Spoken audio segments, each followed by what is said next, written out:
Saya ada baca komen dalam YouTube ni. Ada yang sakit hati, mengamuk, meroyan. Saya hari-hari bersuara dalam YouTube ni. Atok, Muhyiddin, di bawah. Wahai pemimpin-pemimpin penyamun kaki sakau laknatullah. Ini YouTube saya, ikut suka hati saya lah. Saya nak bersuara kah? Saya nak mengkritik kah? Saya nak membela negara saya kah? Ini hak kebebasan bersuara saya. Saya ingin memberi last warning kepada geng-geng penyamun kaki sakau di sini. Saya tak takut mati, tetapi anda semua penyamun penyangak geng kaki sakau takut mati dalam penjara kacang. Saya tidak ada jenayah. Saya ada hak kebebasan bersuara dalam perkara 10 Perlembagaan Persekutuan Tertinggi Negara Persekutuan Malaysia Berdaulat. Maka adalah sia-sia korang nak mengugut saya kah, nak takut-takutkan saya kah, nak culik saya kah, nak penjarakan saya kah, nak dakwa saya dalam mahkamah kah, nak buat wayang gimik perbicaraan mahkamah kah. Saya ingin tegaskan, saya tak takut dengan semua ugutan-ugutan politik, intimidasi politik, kerana sampai saat ini saya masih hidup bebas sambut Hari Raya Aidiladha. Saya makan sedap-sedap. Macam biasalah, korang kan sakit hati kalau saya pergi shopping kah, saya pergi makan sedap-sedap kah, saya makan durian musang king kah, korang memang akan sakit jiwa, jadi gila. Saya suka untuk bocorkan satu rahsia. Sepanjang bulan ini, geng-geng kaki sakau ni merompak dompet saya, ya, pakcik makcik Otok Arun. Dalam dompet saya tu ada RM400. Dompet saya dicuri oleh geng-geng kaki sakau ni sebab mereka tak senang saya ada duit. Setelah duit itu mereka curi, mereka tak puas hati. Kenapa dalam dompet tu hanya ada RM400? Kerana kebiasaan saya simpan duit dalam dompet tu tebal-tebal. Memang geng-geng kaki sakau tahu.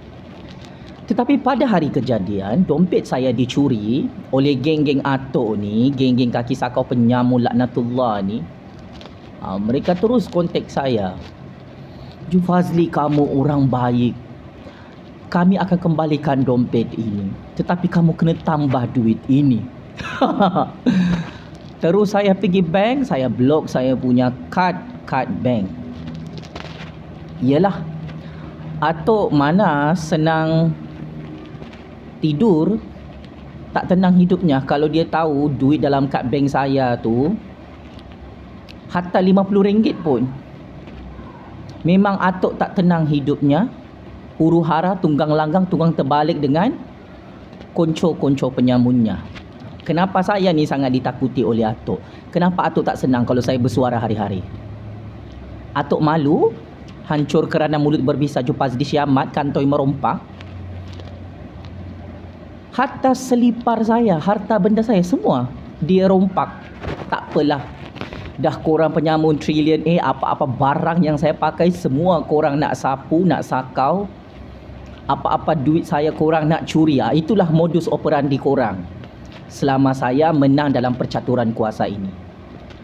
Bagi atok, mulut saya ni can make money. Sebab itu dia tak puas hati.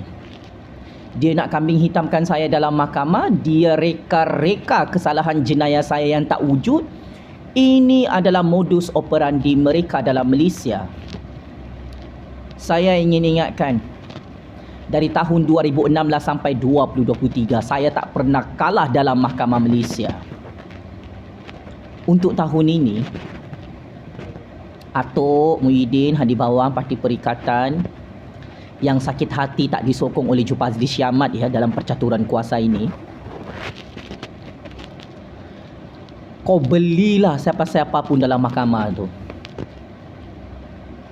Saya Jufazli Syamat tak takut check in penjara Kajang, penjara Sungai Buloh. Saya tak malu pun.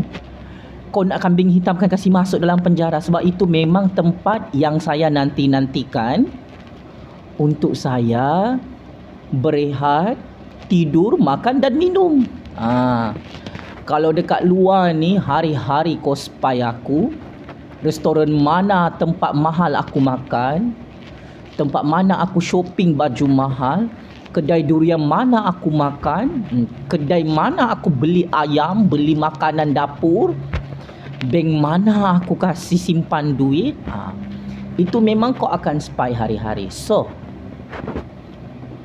kalau korang tak suka tengok video saya dalam YouTube ni, saya tak pernah suruh Atuk Muhyiddin Hadi Bawang dan konco-konco penyamun mereka untuk tonton YouTube saya. Lebih baik kau jangan tonton, sebab saya tetap akan bersuara dalam negara ini tentang hal ehwal politik, tentang game real politik, bukan satu jenayah. Berpartisipasi dalam sistem ekonomi politik Malaysia bukan satu jenayah. Membongkarkan kes-kes jenayah berprofil tinggi melibatkan atuk dan anak beranak bilioner penyamunnya bukan satu jenayah, tetapi atuk yang merompak bersama anak-anaknya sampai sekarang menggigil ketakutan tak boleh jawab soalan saya. Kenapa atuk rompak 2 bilion ringgit duit Petronas hanya semata-mata nak bail out syarikat anak atuk, syarikat kroni atuk pada tahun 1997 lalu? Kenapa atuk rompak projek orang Melayu dalam telekom melibatkan syarikat Opcom anak beranak menantu atuk lebih 200 juta ringgit? Sampai sekarang atuk tak boleh jawab. Kenapa atuk takut nak serah diri kepada SPRM untuk disiasat bersama anak beranak atuk yang kantoi merompak bilion-bilion ringgit dalam skandal jenayah rompakan terbaru ini?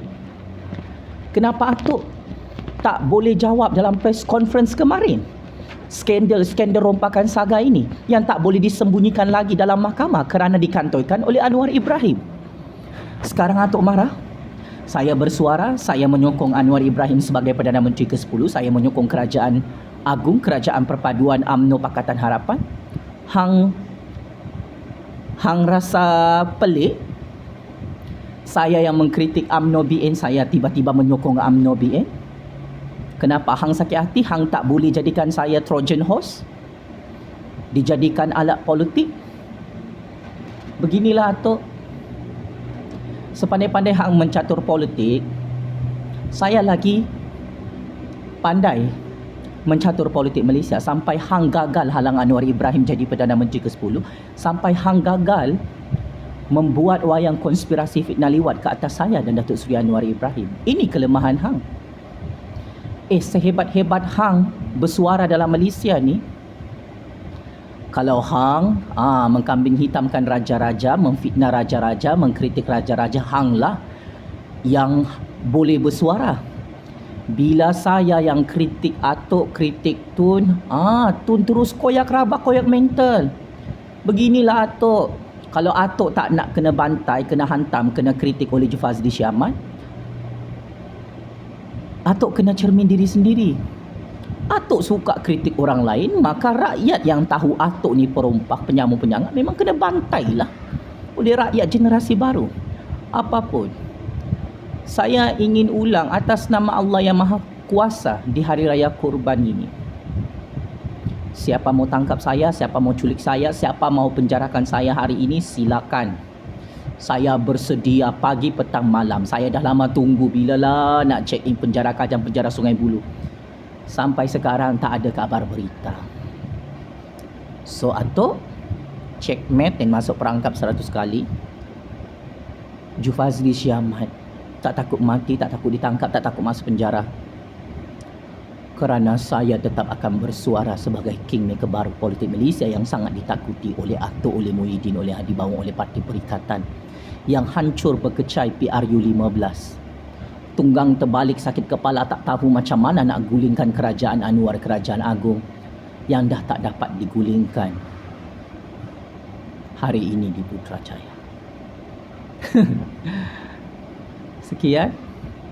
Selamat Hari Raya Aidilfitri. Selamat Hari Raya Aidil Adha. Selamat Hari Raya Kurban. Selamat Hari Raya Cina. Selamat Hari Raya India. Maaf zahir dan batin. Kosong-kosong ya. Kalau atuk sakit hati lagi tengok si Jufazli bersuara ni, baguslah atuk dan geng-geng anak murid kaki sakau atuk ni bunuh diri je lah dalam Malaysia ni. Game is over atuk. Allahu Akbar, Allahu Akbar, Allahu Akbar. Sekian. Terima kasih.